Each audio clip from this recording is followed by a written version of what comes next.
திருமணி முத்தாரை நாம் நிறைவேற்றவில்லை என்று சொன்னால் வேறு யாராலும் நிறைவேற்ற முடியாது. திருமணி முத்தாறு தண்ணி நம்முடைய ஏரிகளுக்கு வர வேண்டும். அப்படிப்பட்ட உறுதிமொழியை உங்கள் முன்னால் இன்றைக்கு நான் எடுத்துக் கொள்ளுகின்றேன். RN ரவி கவர்னர் ஏதாவது பண்ண முடியுதா? ஓடியா போயிட்டாராம் தானே அங்க மேற்கு வங்காளத்துக்கு. அங்க போய் சொல்றாரு தமிழ்நாட்டில் பெண்கள் எல்லாம் பாதுகாப்பா இருக்காங்க. அதே சமயத்திலே பாரதிய ஜனதா கட்சி தமிழ்நாட்டுக்குள்ளே வந்து மத கலவரத்தை ஏற்படுத்தி நம்முடைய மக்களுடைய அமைதியை கெடுத்துவிடக் கூடாது என்று சொன்னால் எப்படி வேண்டுமானாலும் எதிர்க்கக்கூடியவர் நம்முடைய முதலமைச்சர். எவ்வளவு வேலைகளை செய்தாலும் என்னுடைய கனவு என்பது இந்த மல்லசமுத்திரத்தை தனி தாலுக்காவாக ஆக்க வேண்டும் என்பதுதான். முதலமைச்சரோ துணை முதலமைச்சரோ எப்ப வேணாலும் நமக்கு சந்திக்கக்கூடிய அந்த வாய்ப்பு இருக்கு. எப்ப கேட்டாலுமே 5 ஆண்டு காலத்திலே முதலமைச்சரை பார்க்க வேண்டும் என்று நினைத்து நான் பார்க்காமல் இருந்ததே கிடையாது.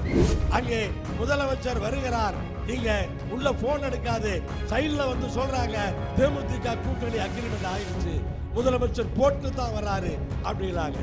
அப்படி சொல்லி அனுப்பதில்லை, கிள்ளி மாறி அனுப்பதில்லை. நம்முடைய முதலமைச்சருக்கு இணை முதலமைச்சர் தான். இன்றைக்கு எல்லா சாலைகளையும் நாம் இன்றைக்கு போட்டு இருக்கிறோம். அதே போல இன்றைக்கு திருமணி முத்தாருக்காக அனைத்து முயற்சிகளையும் நாம் இன்றைக்கு மேற்கொண்டு இருக்கிறோம். திருமணி முத்தாரை நாம் நிறைவேற்றவில்லை என்று சொன்னால் வேறு யாராலும் நிறைவேற்ற முடியாது. இனி வருகிற காலத்திலே அடுத்த 5 ஆண்டுகளுக்குள்ளே திருமணி முத்தாறு தண்ணி நம்முடைய ஏரிகளுக்கு வர வேண்டும்.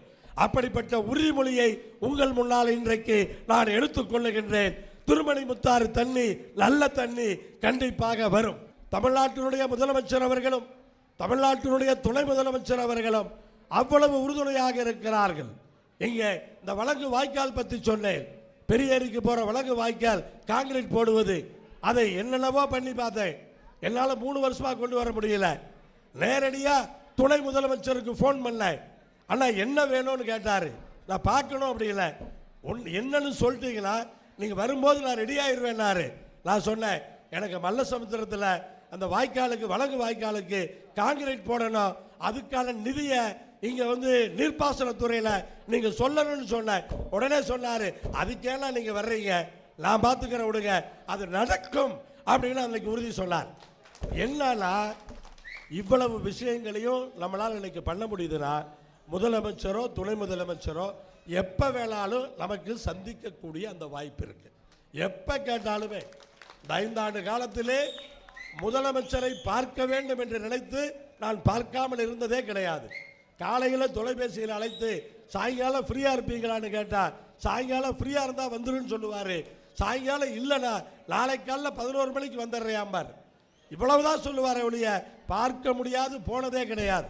அதனால்தான் இவ்வளவு திட்டங்களையும் இந்த 2000 கோடி நிதியை திருச்செங்கோடு தொகுதிக்கு கொண்டு வந்திருக்கிறோம் என்று சொன்னால் அதற்கெல்லாம் இதுதான் காரணம். அதனால எனக்கு இந்த அளவுக்கு முதலமைச்சரிடத்திலே பழக்கத்தை ஏற்படுத்தி கொடுத்தவர்கள் நீங்கள் என்பதை நான் எப்போதும் மறக்க மாட்டேன். இன்றைக்கு நம்முடைய முதலமைச்சரை பொறுத்தவரை நீங்கள் பார்த்து கொண்டே இருக்கிறீர்கள். இன்றைக்கு கூட்டணி கட்சிகளை எல்லாம் மகிழ்ச்சிப்படுத்துவதற்காக எவ்வளவு தாமதமானாலும் எல்லோரிடத்திலும் எடுத்து சொல்லி எங்களுக்கு ஒரு தொகுதி குறைக்கிறார் என்று சொன்னால் 1 வாரம் என்னிடத்திலே பேசினார்கள். முதலமைச்சர் இடத்திலே எடுத்து சொன்னார். ஒவ்வொரு கட்சியாக எடுத்து சொல்லி பெருந்தன்மையோடு இன்றைக்கு கூட்டணியிலே அத்தனை பேரையும் தேமுதிகவை புதிதாக அது ஒரு சர்ப்ரைஸ். அது நம்முடைய விஜய் சரவணன் சொன்ன மாதிரி தேமுதிக உள்ள வந்தது ஒரு பெரிய சர்ப்ரைஸா கொண்டு வந்து அந்த கூட்டணியிலே சேர்த்தார்கள். அன்றைக்கு காலையிலே முதலமைச்சரோடு பேசக்கூடிய வாய்ப்பு எனக்கு கிடைத்தது. அன்றைக்கு எனக்கு சொன்னார், இன்னைக்கு நான் காலை அன்னைக்கு சட்டமன்றம் நடந்து கொண்டிருந்தது, இன்றைக்கு சட்டமன்றத்திற்கு நான் வரும்பொழுது தேமுதிகவை கூட்டணிக்கு அழைத்து வந்திருப்பேன் அப்படின்னு சொன்னார். அதே மாதிரி அங்கே முதலமைச்சர் வருகிறார், இங்க உள்ள போன் எடுக்காது, சைட்ல வந்து சொல்றாங்க தேமுதிக கூட்டணி அக்ரிமெண்ட் ஆயிடுச்சு, முதலமைச்சர் போட்டு தான் வர்றாரு அப்படின்னாங்க. அப்படி சொல்லி அனுப்பதில்லை, கிள்ளி மாறி அனுப்பதில்லை. நம்முடைய முதலமைச்சருக்கு இணை முதலமைச்சர் தான், அவர்தான் அதை செய்ய முடியும். கூட்டணி கட்சிகளுக்கு எவ்வளவு பொறுமையாக இடங்களை கொடுத்து இன்றைக்கு அந்த அளவுக்கு செய்கிறாரோ அதை போல நான் பல நேரங்களிலே பார்த்தா ஸ்ட்ரிக்டா இருக்கிற மாதிரி தெரியும், ஆனால் பல நேரங்களிலே கலைஞரை போல பேசக்கூடியவர். கலைஞர் எப்படி பேசுவாரோ அதே போல பேசுவார். இப்ப கூட கூட்டணி எல்லாம் முடிவாகி ஒரு தொகுதி குறைச்சு 2 தொகுதி கொடுத்துட்டாங்க. கையெழுத்து போடுறதுக்கு போறோம். கையெழுத்துக்கு போட உள்ள போறப்ப நாங்கள் ஒரு 10 பேர் போயிட்டோம். நம்முடைய நாடாளுமன்ற உறுப்பினர் உட்பட ஒரு 10 பேர் உள்ள போயிட்டோம். உள்ள போனா எல்லாத்துக்கும் சேர் இல்லை. உடனே முதலமைச்சர் சொன்னாரு, கவலைப்படாதீங்க, இங்க எத்தனை சீட்டு வேணாலும் தர்றேன், இங்க பிரச்சனை இல்லை, இங்க எத்தனை சீட்டு வேணாலும் தர்றேன். இது கலைஞர் பேசுவது, இதெல்லாம் பேசுறது கலைஞர். இப்ப சொன்னாரு, அது மாதிரி சொல்லி சேரை கொண்டு வந்து போட்டு எல்லாத்தையும் உட்கார வச்சாங்க.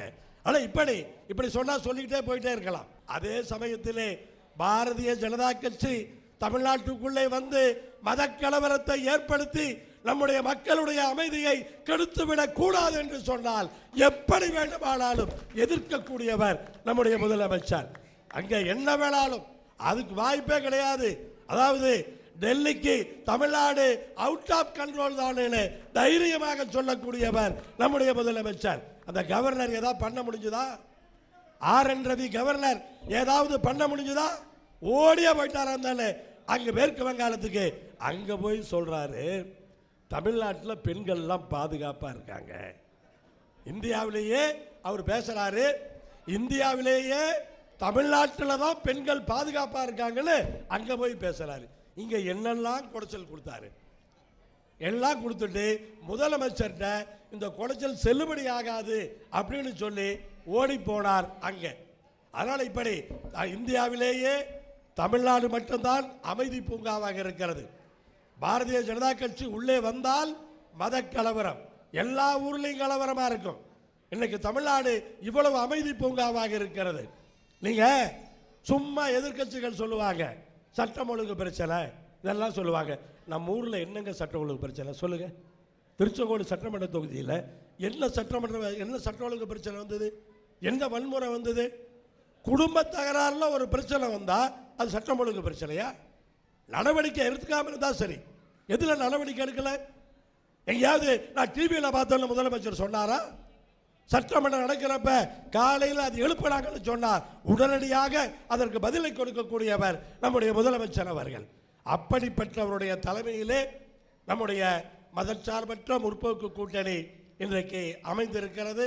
நாம் எல்லோரும் இன்றைக்கு இந்த தொகுதியை மிகப்பெரிய வாக்குகள் வித்தியாசத்திலே வெற்றி பெறுவதற்காக காத்திருக்கிறோம். 40,000 50,000 ஒரு பெரிய இலக்கு அல்ல.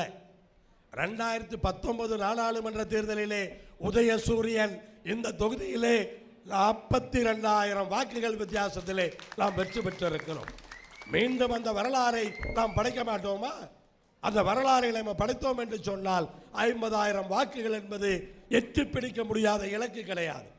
அதனால எல்லோரும் நாம் வேலை பார்த்தோம் என்று சொன்னால், இந்த 25 நாட்கள் தீவிரமாக பணியாற்றினோம் என்று சொன்னால் மிகப்பெரிய வெற்றியை பெற முடியும்.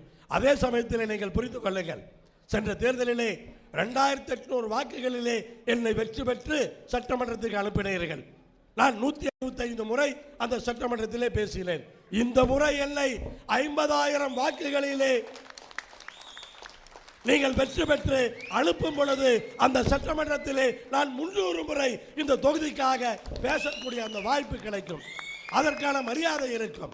சட்டமன்றத்திற்குள்ளே நுழைந்தாலே திருச்செங்கோட்டினுடைய சட்டமன்ற உறுப்பினர் 50,000 வாக்குகளிலே வெற்றி பெற்று உள்ளே வந்திருக்கிறார் என்று எல்லோரும் பேசுவார்கள். அப்படிப்பட்ட அந்த ஒரு பெருமையை இந்த தொகுதிக்கு நீங்கள் பெற்றுத்தர வேண்டும்.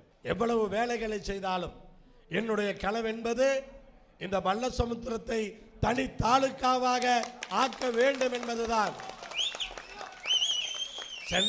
சட்டமன்றத்திலே அதை நான் பேசியிருக்கிறேன்.